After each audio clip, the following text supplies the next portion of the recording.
Well, hello, and welcome to I Love Gay today. And we are with Stephanie Battaglino. She's a transgender activist and author. And in fact, we were just talking, we switched coasts. She's a Jersey girl and That's right. now living in Palm Desert in Palm Springs. And I'm from LA and living out this way. And we've got all these connections to this area, including my husband kind of grew up in the same area you did. That's true. My wife is from the Lehigh Valley. It's Yeah. like I think when we crossed paths, our planes probably went like right past each other or something like that. And my husband was born and raised in Bayonne. It just doesn't get any smaller of a world than that. It doesn't. It so doesn't. Thanks for having me, Matt. Really, thank you so Absolutely. much, so much. No, I've seen you on stage there, and I mean you've got quite a background in history. I mean I've seen you speaking at Out and Equal, but I know you've done things at PFLAG and quite a number of different LGBT organizations out there. Yeah, I right now I am on the board of PFLAG National. I've been on the board now for about 6 years. I'm also the chair of their Business Advisory Council, and before that, I was on the board at the LGBT Center in the city and TILDEF's board, the Transgender Legal Defense and Education Fund. So that was a great way for me to get involved and understand the inner workings of kind of the nonprofit LGBTQ space. And I have to say, my time at PFLAG has been absolutely amazing. I mean, it's a wonderful organization, 400 chapters from coast to coast, if I could do a quick plug. Just doing wonderful, wonderful work. Our executive director is Brian Bond, a great guy who was in the Obama administration, served in the Obama White House. Yeah. And he's just a great guy and has really kind of gotten the organization really kind of hitting on all cylinders. And, and it's really taught me a real big lesson about being a part of something that's bigger than yourself. And, Yeah. and it's been great. It's been great. Yeah, but a lot of your focus has always been on education as far as that whole world of diversity and inclusion and how that kind of connects with the transgender community. And I think that's a part that's still been there's a lot of unknowns there that folks are still learning and discovering. It's so true, Matt. I mean, I've been doing this for 15 years now. I have my own company. It's called Follow Your Heart LLC. Speaking and consulting and training and I guess that's been in place for 6 years or so, 5, 6 years. And ever since when I first started 15 years ago, it was like I thought that, well, okay, in another 8 years or so, or something like that, the need for education might start to kind of, the graph might start to go down a little bit because companies will be more woke, and there won't be a need for what I do. Wow, was I wrong? I was like way wrong. I mean, my God, Matt, the need for education is never going to go away. The education of the trans and the non-binary community, for sure. And that's really, I think, where it all begins. That's where it all begins. It's like the way I like to look at it, Matt. It's like there's kind of like three levels. Like on the first level, the foundational element is education, because so many people, especially in corporate, may not have a trans identified person in their life. So they're like, oh my God, what do I say? What do I do? I'm going to say the wrong thing. I'm going to, oh my God. And so it's really important that people understand the language, the kind of the foundation of the language, our history, our issues, all that sort of stuff. And that really forms the educational foundation. And I hope that then leads to a greater level of understanding about the trans community and about who I am as a person. And then hopefully that, the third piece of that is, that understanding sows the seeds of acceptance, because ultimately that's where we want to be. So it's like a 3-layer cake almost. And that's kind of what has always been kind of my ethos and has kind of driven me with what I do. Yeah, and now you put it all together into this new book that you've just released. Now, as I was saying at the beginning, author.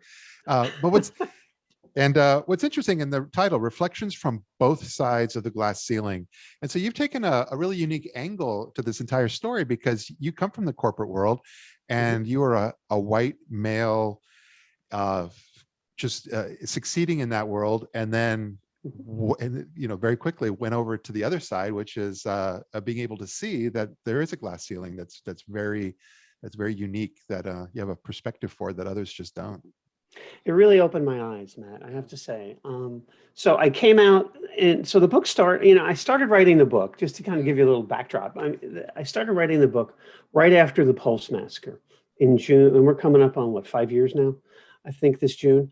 I didn't lose anybody there, but it just really touched me. It was like deeply. It was like, because it was just so heinous, and it was just so horrible and so horrific, and it just really touched me. And I remember I wrote a piece that was titled "We Are Orlando," because it was, to me, it felt like a kind of like a disturbance in the force sort of thing, Yeah. Matt, where it's like, I, as an LGBTQ identified person, may not have been there that night in that club, but people that are just like me were. And I believe we all share a common connection. We're all connected in some way. And when that happened, it just created a disturbance in the force throughout all of us. And that's really, and it really felt that way to me. And that's why I wrote the piece that I did. It wound up on my company's intranet. Back then I was working at New York Life, where I worked for 20 years, where I came out. And it got, if anything could ever go viral on an intranet, a company intranet, I think that did. And then that made me realize, well, there's something here that I think I really need to express. And that's really how the book started, kind of as my side hustle, which is really what this was. What was while I had a day job for 20 years. That's kind of how it all started. But you're writing. You wrote even recently for The Advocate, and you had an op-ed in there about a lot of what's going on in the transgender community in terms of the violence and everything we're experiencing today. Yeah, I just felt it's important that we put trans voices out there in the conversation, positive trans voices in the conversation, because so much negative is coming from the opposition. With all the trans sports bans and the trans health bans that are being promulgated now on state levels, and some have started to pass now in Idaho and in Tennessee and in Mississippi. So it's not going away. So it's, and the thing for me is, we have this thing called the Equality Act now, right? And for me, being an activist for about 15 years now, I go back to the days of ENDA, the Employment Non-Discrimination Act, and many folks in your audience will remember that name, and what we went through with that, and what we went through as a trans community with that, where we were kind of thrown under the bus. And some of those wounds for some people in our community haven't healed yet. So for me, it was important to bring these issues to bear in the piece, raise up the importance of the Equality Act, and give people, by raising my voice, not the permission, but to give them the space to be able to raise up their voice as well, because we need those voices, not only voices of trans and non-binary people, but voices of our allies and our advocates, people like you, Matt. I mean, that stand in solidarity with us. I mean, that's so important. And the piece was a lot about that. Oh, you're welcome. Well, it's just interesting because, but I have hope, and hope for always a better tomorrow. And especially lately, Dr. Rachel Levine, she's very prominent and out there, and a great representation in the Biden administration. And there was resistance to her, but good overcame negative in that sense. Yeah, it did. She's first and foremost, Rachel, Dr. Levine is a consummate professional. Yeah. She's in the vanguard in her field, and I think that's so very important. When we tend, for people that don't know, they'll look at a trans person and they'll go, okay, well, there's Stephanie, she's a trans person. Well, yeah, but that's not the sole means by which I identify myself. There's a lot other things going on. And while Dr. Levine certainly embraces her transgender identity, she's there to do a job for our country, and she is the right woman for the job. And to have to overcome some of the things that she had to deal with, like in the hearing with Rand Paul saying all this stuff, I mean, it was just really horrible, and not surprising. But how she handled that, I think, is the bigger story, Matt. She handled that with such grace, and just kind of kept on going. And as I put in on a post on LinkedIn when she got when she got voted in, when her nomination passed, she's not only going to serve the trans community well in her role, but she's going to serve the country well in her role. And I think that's the headline, I think. Yeah. Very well put. I agree. I know this is great. And then I definitely very much look forward to both. I started your book, but now I'm going to look forward to reading, finishing it over the next couple of weeks. And then, and as things open up, it'll be great just to kind of connect with you, reconnect, and see you out in the real world again as conferences start to open up again this year.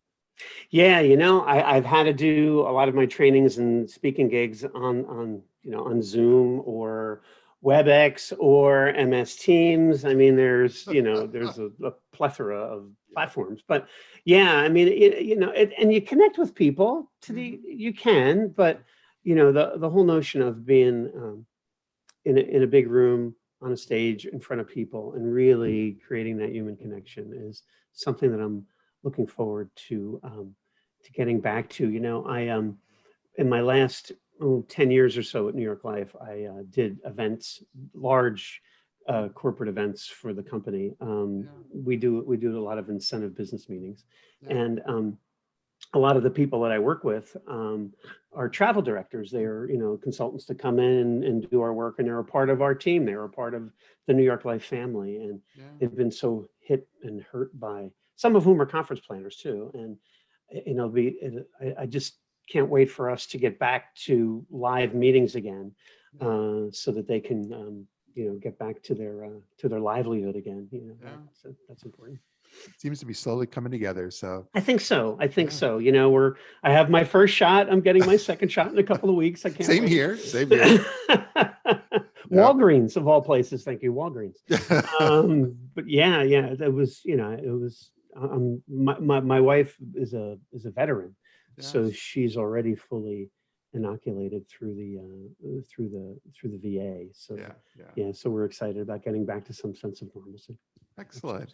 Well, thanks so much for being here and sharing just a little bit of your story here with our audience. And thank you. Thank you. Look forward to seeing you again. Thanks for having me, Matt. Have a great day. Take care. Bye-bye. So good.